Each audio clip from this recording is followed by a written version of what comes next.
what you bought that's new to this show. We're standing in front of the Summit 2 machine.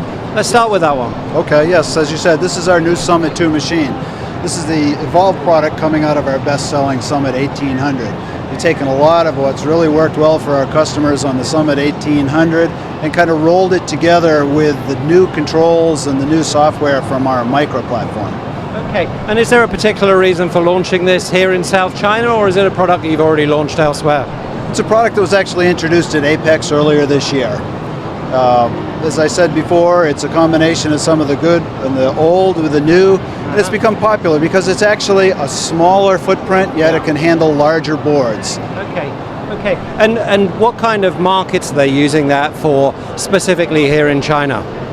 This one is actually very popular with the EMS companies because it's very flexible. Okay. Because it can handle the larger boards, yet it actually has the precision and the accuracy for small cell phone boards as well. So for companies who don't know what product they're going to be working on year to year, it's something that they can actually invest in today, and that investment will carry through. Okay, and you talk about the cell phone market, more and more miniaturization, more and more stuff. Is that the market that's driving you hardest in terms of your R&D challenge? In a lot of ways, yes. Yeah. Yes, the process windows are getting tighter, the components are getting smaller, so we have to actually improve our controls. We have to, and what we've done on this machine is taken away some of the factors from the facility, such as fluctuations day to day on voltage in the incoming lines, pressure, because we use a lot of air for our convection heater. If that air pressure changes, we can't allow that to impact the process for the customer. Okay, and in terms of the Chinese market, how's the Chinese market treating you at the moment? You finding much variation between North, South, West China? Well, we still actually have a very strong following here in South China, but we've seen some growth up in the north as well. Shanghai is actually improving for us lately. Right. Okay, and in terms of technologies, it feels now that when a technology comes to the market, it pretty much hits everywhere worldwide. It isn't different in China now to the US in many ways. Is that what you're finding with your customers, the same demands everywhere? Pretty much the same demands, yes. We see, of course, a lot more of the high volume still maintained here, and a lot of the R&D and new product introduction either in Europe or the US or other places as well. But I think as far as technological demands, we're being hit harder here than anywhere else. Really? Yes, because of the volumes, because of the demand for consistency.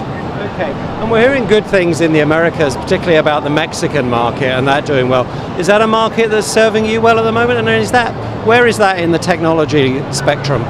Actually, Mexico is on the increase as well. I think that the economy there has picked up, and we see a lot of the companies that had been growing here in China looking in both places as well. Yeah, and I think that's the case, isn't it? And I guess if you're working with EMS guys, a lot of them have got a global footprint. They'll buy one machine, try it, and roll it out elsewhere. Does that work for you? Yes, it is, and that's a very important factor for us because most of our customers are multinationals, and they expect to be able to buy a product, whether it's here in China, San Jose, California, Guadalajara. They want it to work the same no matter where it is. Yeah, and support everywhere in the world, service everywhere in the world. That's correct. It's got to be perfectly uniform.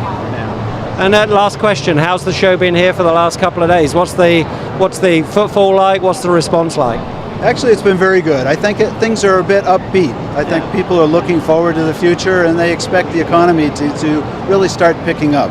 Yeah, and I think the consumer market here, the internal consumer market, domestic business, seems to be serving particularly South China well.